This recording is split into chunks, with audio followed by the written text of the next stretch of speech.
guys, ipakita ko sa inyo kung paano magluto ng salad vegetable leaf. Ito siya, nakuling tubig. Yung tubig yan, lagyan ko ng konti asin at oil. Ngayon, dahil kumukulo na siya guys, ilagay ko na yung vegetable leafy ko. Ito siya. Yan. Tapos, haluin na natin siya. Wait natin hanggang maluto siya.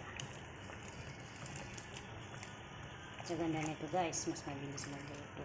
Tapos, hindi mas healthy pa kaysa yung pinafry natin guys. Ito yung mga Chinese. Ito yung muso nila.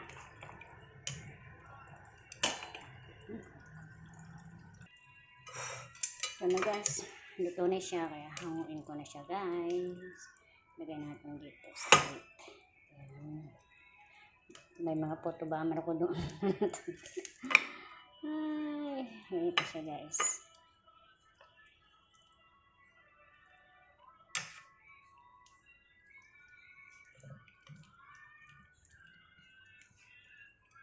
Okay guys. Bye. Thank you for your watching.